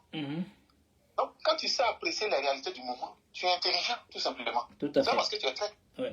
Si on veut parler de traîtrise, quand les gens parlent de traîtrise, moi, je suis bien d'accord avec ça. Mais quand c'est un autre gars, on dit que non, il est traître. Mais quand le président Gbagbo revient de son périple, il rentre en Côte d'Ivoire. Hein? Quand il rentre en Côte d'Ivoire, il va passer le président Ouattara. Là, il n'est pas traité. Quand ça va parler le président Ouattara et puis les deux rient, ils parlent, ils sont traités à faire, ou quand ils vont parler de leurs affaires, de tout ça là. Là, le président Gbagbo, c'est pas un traité. Tout à fait. Mais tout homme qui t'a parlé au président Gbagbo, il est traité. Blaise Goudé, à ce qu'il est sage. Moi, je ne suis pas Blaise Goudéiste, mais moi, Blaise Goudé, c'est quelqu'un que je ne connais pas personnellement. Tout à fait. Je ne le connais pas. Mais il faut reconnaître les choses à leur juste valeur. Blaise Goudé, c'est quelqu'un, par des moments passés, en Côte d'Ivoire, c'est des gens qui l'aimaient, il y a des gens qui le vomissaient. Ceux qui étaient au pouvoir à l'époque, il a créé la galaxie patriotique. Tout ce monde-là aimait Blaise Goudé, mais les opposants n'aimaient pas Blaise Goudé. Blaise Goudé aujourd'hui, il a fait la prison, il a souffert, il sait ce qu'il a vécu. Et oui. Il est revenu maintenant, il sait ce qu'il a vécu, tout ce qu'il a traversé, qui l'a assisté, il sait qu'il a assisté, il sait qu'il ne l'a pas assisté. Merci. Donc maintenant, il est dans une autre dynamique. Il dit, il y a un temps pour faire la guerre, il y a un temps pour faire la paix. Maintenant, il est dans une dynamique de paix, de réconciliation et de paix. C'est dans ça que Blaise Goudé est. Qu'est-ce qu'il fait de façon hypocrite? Nous, c'est que nous, nos yeux voient là. C'est ce que nous on considère. Tout à fait. C'est dans son cœur, ça de façon hypocrite, et puis après, il va faire quelque chose de mauvais. Nous, ça ne nous intéresse pas. Mais ce que Blaise Goudé fait, et puis nous, nos yeux voient, c'est ce que nous autres, on juge. Tout à fait. Aujourd'hui, Blaise Goudé est dans une bonne dynamique, il veut la paix. Mais pourquoi les gens veulent forcément la guerre? Mais quand il y a eu la guerre, là, ce monde-là était où? Ils sont fuis, ils se sont cachés partout ici. Et puis c'est eux qui parlent toujours de guerre, de guerre, de guerre. Quand il y a même un petit pétard qui éclate net, c'est eux qui prennent la fuite. Et c'est toujours ceux-là, ils font la guerre, ils sont dans leur salon, quelque part dans leur salon, et c'est toujours eux qui sont en train de semer la haine partout. Il faut que les gens arrêtent. Blé Goudé est là pour la paix, tout le monde est là pour la paix, on veut aller de l'avant. Le président Ouattara, c'est que les gens doivent comprendre qu'il est des passages. Peut-être en 2025, il ne sera même pas candidat. Il est dépassé, il a fini, il est des passages. Après lui, il y aura d'autres personnes. Et c'est la Côte d'Ivoire. On parle de la Côte d'Ivoire, on ne parle pas des individus. Les individus ne nous intéressent pas. Tout à fait. On parle de la Côte d'Ivoire, de l'avenir de la Côte d'Ivoire. Le président Ouattara, s'il finit, il s'en va. Il y a un autre qui vient, il prend la place. Et ainsi de suite, dans la paix, et puis on progresse. Maintenant, pour la traîtrise. Ceux qui parlent des traites, là. Est-ce que le président Gbagbo qui allait voir le président Ouattara, est-ce que le président Gbagbo, c'est un traître? Ma foi. Garou, comme tu as donné l'exemple d'Anthony Garou, moi je viens parler dessus d'Anthony Garou. Okay. Anthony Garou, moi je ne le connais pas personnellement, je ne l'ai jamais vu. Mais c'est quelqu'un plus Gbagbo que lui qui meurt. Ah ouais? La preuve, pendant tout ce temps où le président Gbagbo était en prison, mais Anthony Garou, là, il a été candidat pour le FPI. À ce moment, le FPI n'était pas encore divisé. Pour le FPI du président Gbagbo. Et il dit les Gbagboïs jusqu'au bout. On l'a appelé de partout. Moi je sais qu'on a dû l'approcher pour dire oh, viens au RHDP, viens d'offrir des CI, viens dans tel autre parti. Mais il n'a jamais marché. Il est resté Gbagboïs jusqu'au bout. Mais un gars comme ça, qui est député de Bayota, au nom de Gbagbo, qui est maire de Ouragayo, au nom de Gbagbo, un gars qui est Gbagbo puissant, mais c'est à cause de ça justement que les points ne s'est pas trop développé, parce qu'il est pro-Gbagbo. Oui. Parce qu'il ne veut pas marcher, quand on vient de débaucher, il ne veut pas. Mais un gars comme ça, là, aujourd'hui, là, le président Gbagbo ne l'a pas choisi pour être candidat à la mairie de Ouragayo. Est-ce qu'on va dire que le président Gbagbo c'est un traître? Mais non, il n'est pas traître. Mais il a juste apprécié, il a juste une saine appréciation des réalités du moment. Les réalités du moment là disent que Anthony Garou n'est pas la bonne personne, peut-être, selon le président Gbagbo, pour être candidat à la mairie de Ouragayo. Est-ce que le président Gbagbo a été traître vis-à-vis d'Anthony Garou? Mais non, il a apprécié, c'est une saine appréciation des réalités du moment. Tout à fait. Les réalités disent qu'il y a quelqu'un d'autre qui est mieux placé que Anthony Garou. Donc, il choisit cette autre personne-là. Quand les gens parlent de traite, je ne sais même pas de quoi les gens parlent. Quand c'est Alci Djedje, on dit non, c'est un traite. Quand c'est Alou Ejen, on dit non, c'est un traite. Mais Gbagbo, lui, qui fait Anthony Garou, là, et ils appellent ça comment? Alors, comme tu me parles de ces deux personnes-là...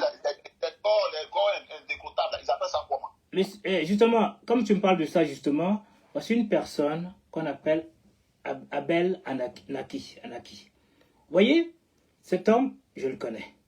Vous voyez, on sympathie. Comment ça se fait que cette personne-là, c'est son pays qu'est la Côte d'Ivoire, part en 2014 en Côte d'Ivoire, on le traite de traite. Donc ça veut dire qu'ils n'ont pas le droit de retourner chez eux. J'arrive pas à comprendre. En fait, comme tu m'as pas... C'est ça, en fin de compte. Mais c'est ça.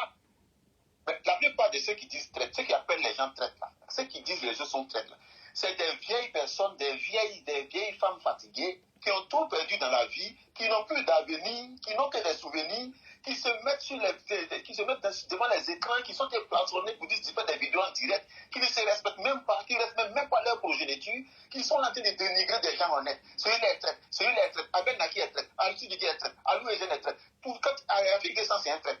Mais quand Gbagbo fait ça à Anthony Garou, là c'est normal. Mais... Quand Gbagbo s'en va à Ouattara, et puis ils s'en vont rire ensemble, ils sont en train de rire alors qu'il y a eu assez de dégâts à l'ouest. Gbagbo n'a même pas mis ses pieds à l'ouest pour aller dire il y a quoi à ces gens-là. Là, il n'est pas traite, ils ont parlé à Ouattara, il dit Ouattara, là c'est correct. Alors, il faut que les gens rient un jour.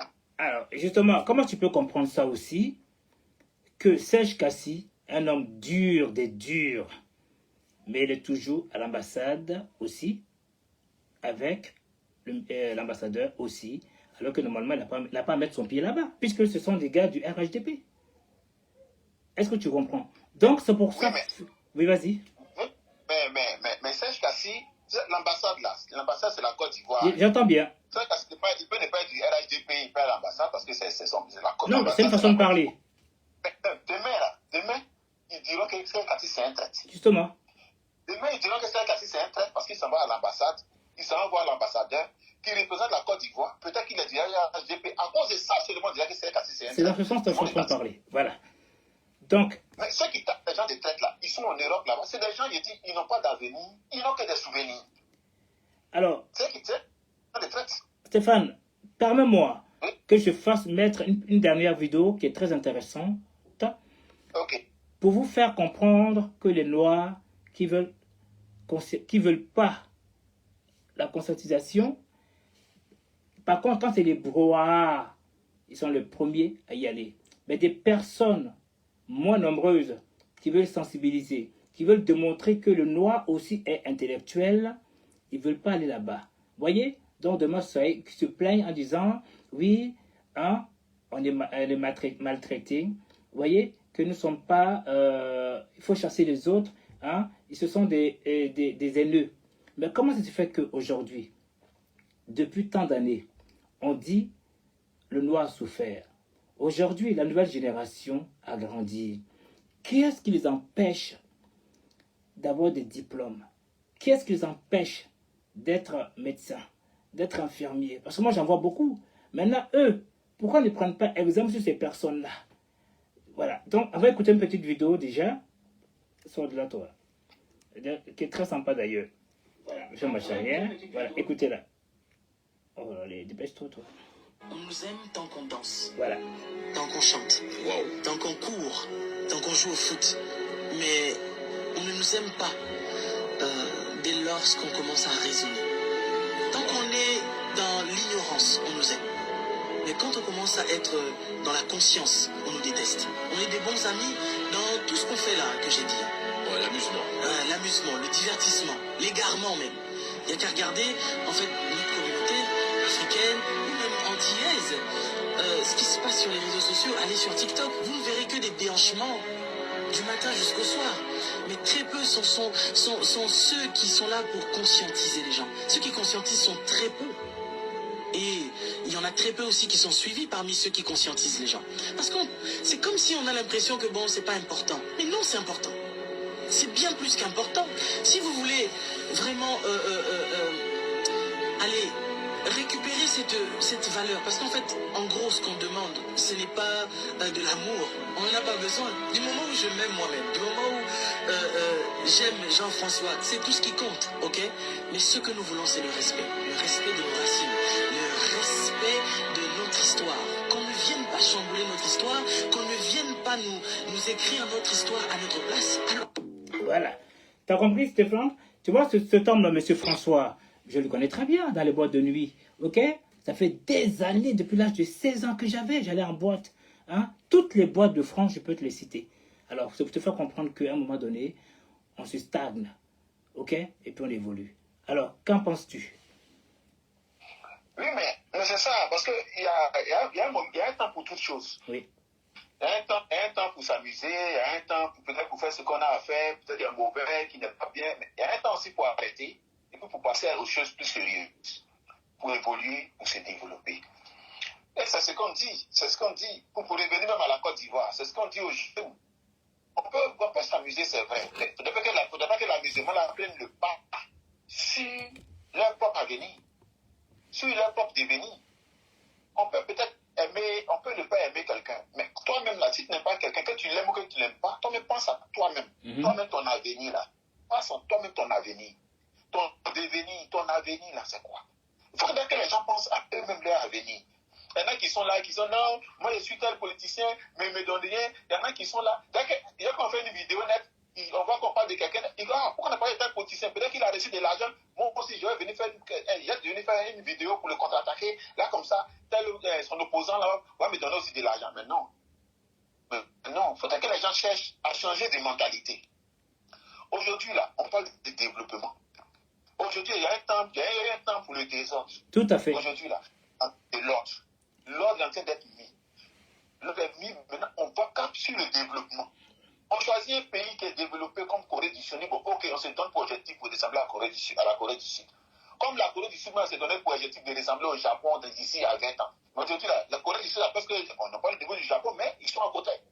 Ils sont très développés. Mais pourquoi nous, on peut se donner un objectif comme ça? Pourquoi d'ici 20 ans, ou comme d'ici 15 ans, il faudrait qu'on atteigne tel niveau de développement? Mais c'est ce que le président Ouattara est en train de faire. Tout à fait. Au lieu de chercher à l'aider, à l'aider, à développer le pays, tout ce qu'il développe aujourd'hui, c'est pas pour lui, c'est pour la Côte d'Ivoire. C'est tout. Demain, il ne sera pas là, ça va rester sur les infrastructures, ça va rester. Le président, tous les ponts qu'il a construits, est-ce qu'il est parti à ça? Pas du tout. Voilà. Nous, on continue de faire des édifices, on continue de profiter des ponts, on continue de profiter de son autoroute. Alors, c'est comme ça, c'est une continuité. Il faudrait que les gens comprennent ça. ça. Merci bien. Monsieur Stéphane, regardez par exemple quelque chose d'important. Tu vois, hein, moi, je ne fais que conscientiser. Mais quand tu vois certaines personnes qui vont, tu les vois plus de 10 000 vues.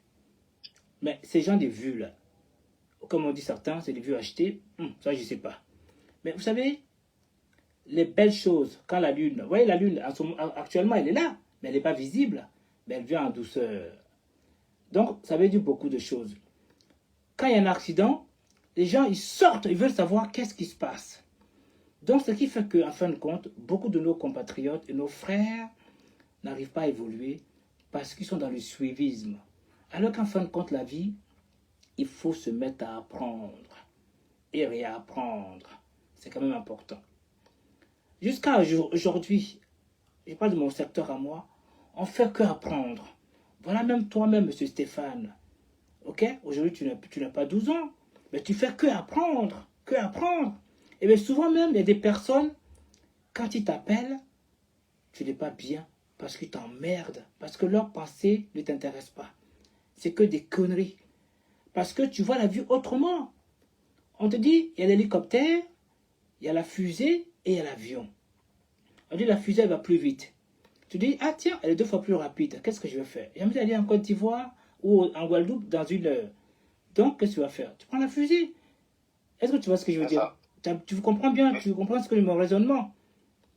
Donc, alors moi, aujourd'hui, j'ai compris que je ne veux pas dénigrer les personnes. C'est pour ça que je me bats à faire comprendre nos jeunes frères pour qu'ils comprennent qu'à un moment donné, il faut se battre. C'est vrai que beaucoup de gens ont les diplômes. Mais qui dit diplôme n'est pas forcément dit réussite. Et tu vois, mais au moins, il y a le respect. Tôt ou tard, ça va fleurir. Ok? Toutes les belles personnes qui sont aujourd'hui en Côte d'Ivoire, là, ils ne sont pas venus du jour au lendemain comme ça. Ils ont lutté difficilement pour être là aujourd'hui. Quand je prends par exemple le cas de Anne Ouloto, dont j'ai fait le live la semaine dernière, pendant qu'il y avait la crise, elle aurait pu se rebuffer sur elle-même pour se cacher quelque part, mais elle s'est orientée dans une démarche pour être institutrice pour demain. Voilà aujourd'hui où elle en est aujourd'hui. Mais si elle était restée, elle dit, ah tiens, il y a la crise, comme je suis une femme de l'Ouest, du coup, pour protéger ma vie, je vais être du côté de Babo. Mais elle ne serait pas là aujourd'hui. Est-ce que tu vois ce que je veux dire?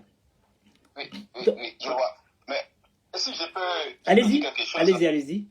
Parce qu'en Côte d'Ivoire, il faut dire que la plupart des jeunes là, sont formés, tout et tout, mais ils ne sont pas occupés.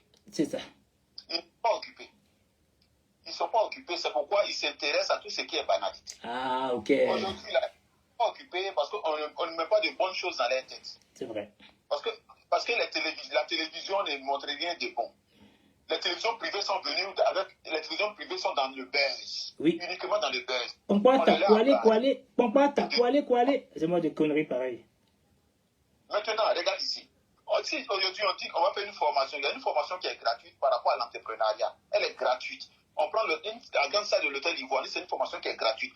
Venez participer, venez assister.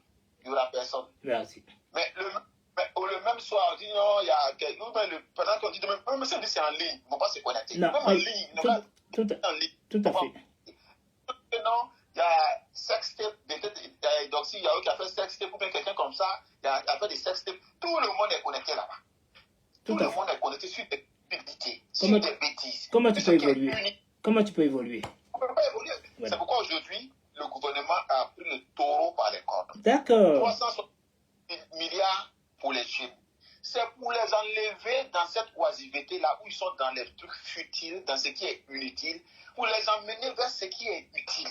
Ils ont eu des formations, c'est parce qu'ils n'ont pas de travail qu'ils regardent des conneries ou bien s'intéressent aux bêtises.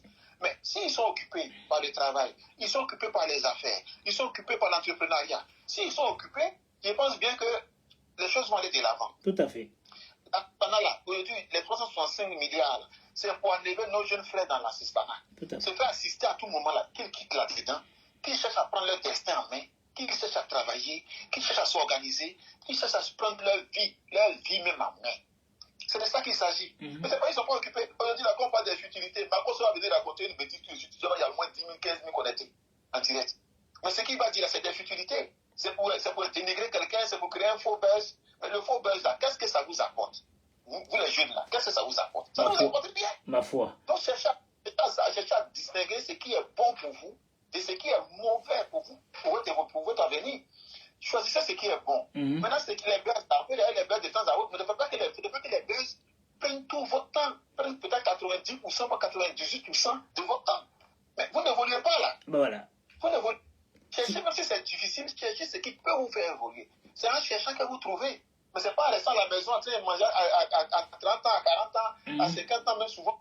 Tu es tout chez tes parents en train de manger, en train de discuter, de coucher avec tes petits frères. Mais écoute, ça ne marche pas comme ça. Bon, tu vois par exemple. Les citoyens sont capables de se prendre la main, qu'ils essaient maintenant, avec les 365 milliards là, qu'ils essaient de s'organiser, les jeunes là, qu'ils aillent où on peut prendre les renseignements, où on peut peut-être avoir des financements, même si c'est pour se regrouper 3, 4, 4, 5, 5, qui ont les mêmes projets. Ils peuvent se regrouper 4, 4, 5, 5, faire comme un petit groupe, et puis bon, voilà, ils créent leur petit business, et puis voilà, on les finance et puis ils avancent. C'est tout. C'est aussi...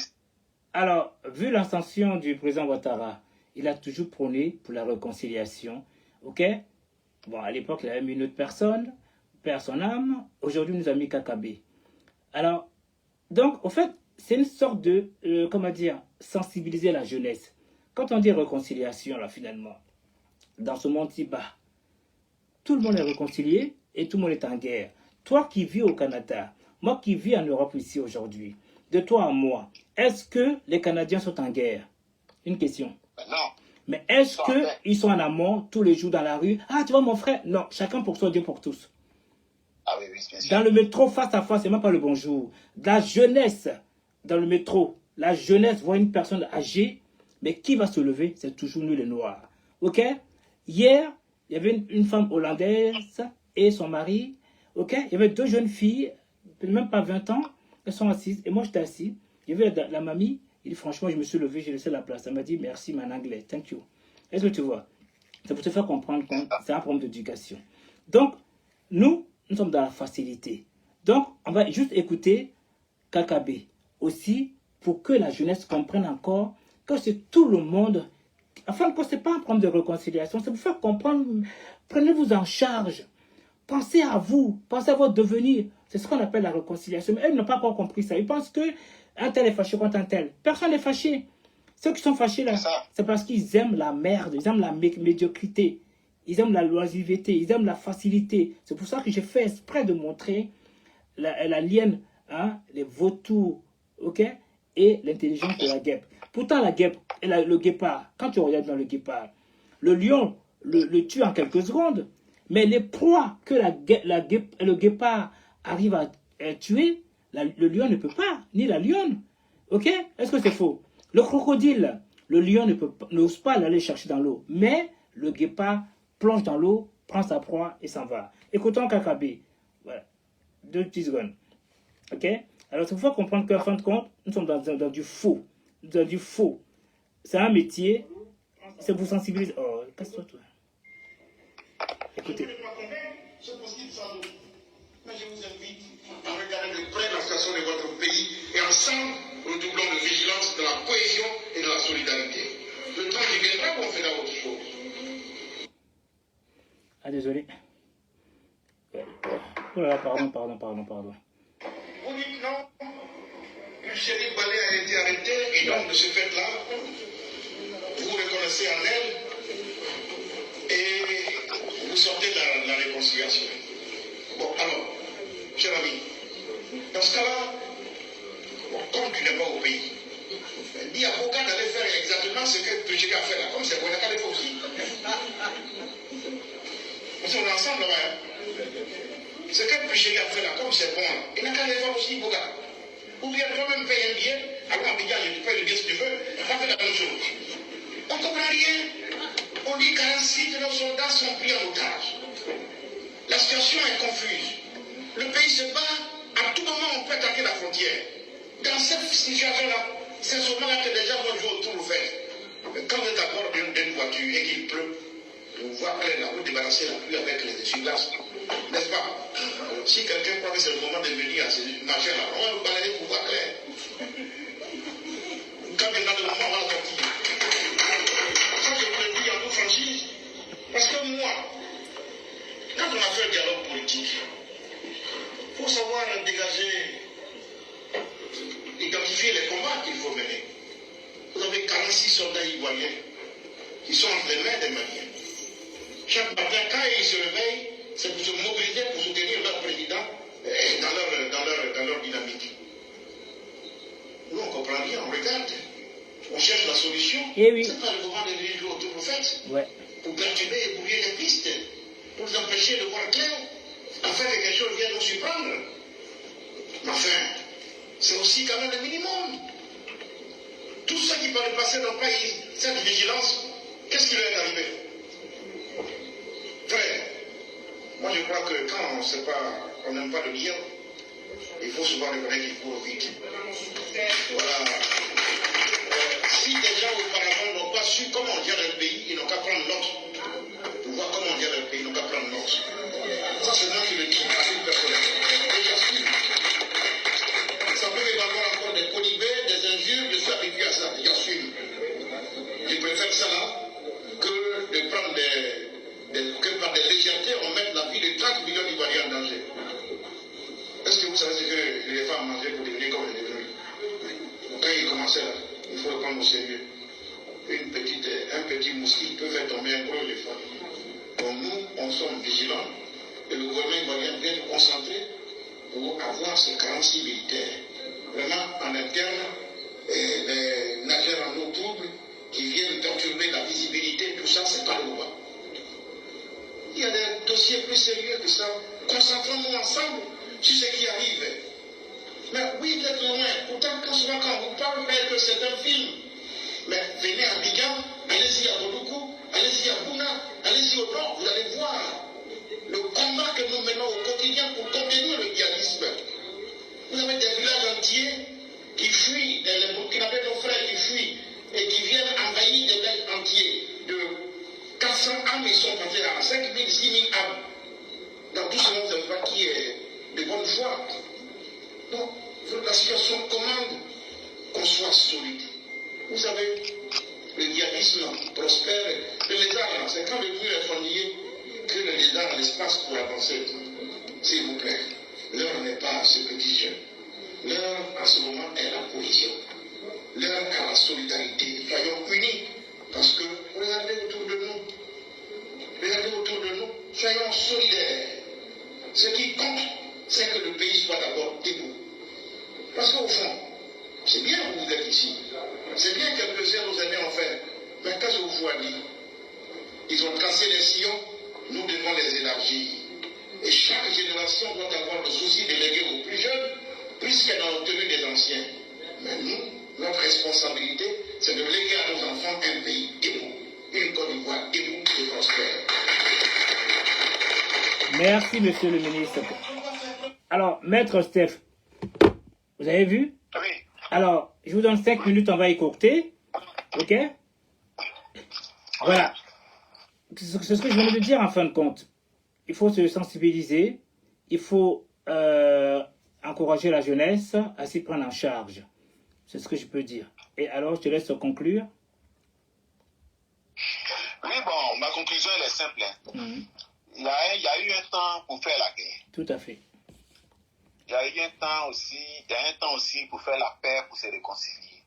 Et il y a un autre temps maintenant, après cette réconciliation, maintenant, pour aller de l'avant. Aller de l'avant, c'est-à-dire se développer. Prendre notre pays en main. Toujours on se plaint, non, les étrangers sont ici, les étrangers, ils sont dans les accords de la main des étrangers, mais nous, on fait quoi? Ma foi. Pour prendre le pays en main. On fait quoi? Aujourd'hui, voilà le président Ouattara qui a dit, bon, ok, les jeunes, bon, il y a beaucoup qui n'ont pas encore de trucs, bon, on va mettre 365 milliards à leur disposition. Je crois que si c'est bien utilisé, vraiment pour les jeunes, si c'est bien utilisé, sans distinction, selon les compétences, même ceux qui n'ont pas de compétences, on peut toujours trouver des choses pour eux à faire, à prendre notre économie en main, à prendre notre destin en main. Les jeunes, là, demain, c'est eux qui vont faire la Côte d'Ivoire. Donc, il faut qu'ils se mettent au travail. Il faudrait qu'ils sortent dans les affaires de facilité. Il faudrait qu'ils sortent dans les affaires de buzz. On peut faire le buzz, peut-être qu'on en a un peu de temps, mais qu'ils sortent là-dedans, que le buzz ne prenne pas tout leur temps, que les trucs futiles ne prennent pas tout leur temps. Il faudrait qu'ils se mettent au travail. L'argent qui sera débloqué là, il faudrait que ce soit vraiment bien réparti. De telle sorte que les jeunes puissent vraiment se prendre en charge. Et c'est ça. C'est ça. Il faudrait qu'ils prennent leur destin en main. Il faudrait qu'ils sortent de la facilité. La facilité, ça n'apporte rien. Il ne faudrait pas qu'ils se laissent manipuler par n'importe quel politicien. Non. Tu peux faire de la politique, mais il faut faire de la politique intelligente. Il faut faire de la politique pour aller une politique suicidaire pour dire non, moi je m'avais affronté les chars de l'armée, si ça m'écrase, je m'en fous. C'est que je suis mort pour une cause, mais tu es mort parce que tu es bête. En tout cas. Tu es mort pour quelqu'un, lui-même il est assis dans son salon, ses enfants sont en Europe, peut-être lui-même il est assis dans son salon, soit témoigné paisiblement. Tu es en train de mourir, tu dis tu es mort pour une cause, tu es mort pour quelle cause. Voilà. Je crois qu'on peut politique vraiment. On peut faire la politique intelligemment. Donc j'invite mes jeunes frères à faire la politique intelligemment. Merci. À faire la politique de développement. Même si c'est une politique politicienne, moi je ne voudrais pas que ce soit une politique qui envoie la violence, qui entraîne la violence. On peut toujours faire la politique, mais dans la paix. Ici, il y a les pays développés là. Ils font politique, mais quand ils finissent de parler, oh, après ils se saluent, ils causent, ils vont manger ensemble. C'est ça que la politique. On peut faire la politique, mais dans la fraternité. Tout à fait. Pas dans la guerre, pas dans la haine, pas dans tout ce qui est pas dans tous ces sentiments négatifs là. Voilà, moi je les invite à faire une politique qui est saine, une politique qui est civilisée, si vous veulent faire la politique. Mais on peut plutôt penser à leur avenir, c'est leur avenir qui compte. Leur avenir là, c'est l'avenir du pays. Si ça va bien chez les jeunes demain là, ça va aller bien pour la Côte d'Ivoire. Et puis j'invite aussi les hommes politiques ivoiriens là, à vraiment mettre bas la terre. Ils n'ont qu'à écouter les religieux, ils n'ont qu'à avoir pitié même de nous autres. On a vu tout ce qui est arrivé jusqu'à aujourd'hui. On a vu tout ce qu'on a vécu. Tout ça, ça fait partie du passé. On n'a qu'à laisser ça tomber, on n'a qu'à aller de l'avant. Les présidents de la République, c'est des gens qui passent. Mais la Côte d'Ivoire demeure. On a une seule Côte d'Ivoire. On a un seul pays. Regardons seulement la Côte d'Ivoire. Le président, le bien va passer, le bien va passer, le bien va passer, ainsi de suite. Avant, vous voyez jusqu'à aujourd'hui, il y en a qui sont déjà passés. D'autres viendront, ils passeront, et la Côte d'Ivoire va toujours demeurer. On n'a qu'à mettre la Côte d'Ivoire en avant. La Côte d'Ivoire est une et indivisible. On n'a qu'à tous militer pour le devenir, pour le bien-être des Ivoiriens, le développement de notre pays. Moi, ce que moi je vois à l'horizon 2030, il va être le développement de la Côte d'Ivoire. Si on reste dans cette dynamique, si on n'a pas développé, mais ces questions sera à côté. Et je souhaite que tout le monde n'a qu'à aller dans cette dynamique-là. On n'a qu'à faire taire les haines, on n'a qu'à faire taire tout ce qui était mépris, haine, rancune, rancœur. Ça arrive. Mais on n'a qu'à se mettre un peu au-dessus pour aller de l'avant. Ça, c'était mon mot de la fin. En tout cas, c'est assez touchant. Je te remercie. Et puis, franchement, vive la Côte d'Ivoire. Vive les Ivoiriens qui aspirent à une bonne volonté, une bonne, je sais pas, envie de pouvoir faire quelque chose pour le peuple. C'est certains Ivoiriens qui ont l'amour des autres pour s'unir, voyez, pour aller de l'avant. C'est ce que moi je souhaite à tous les frères ivoiriens et au monde. Parce qu'il n'y a pas que les Ivoiriens en Côte d'Ivoire. Il y a tous les ethnies, il y a tous les étrangers en Côte d'Ivoire. Eux, ils vivent en toute symbiose, comme prenons le cas de la France, même au Canada. Tout le monde vit en amitié, en amour. Ok? Les Français eux-mêmes, les vrais Français eux-mêmes, ne sont pas en train de crier, chercher tant. Mais c'est toujours nous, le noir. Finalement, on essaie de comprendre finalement qui sont les vrais racistes. Est-ce que c'est le blanc ou c'est le noir?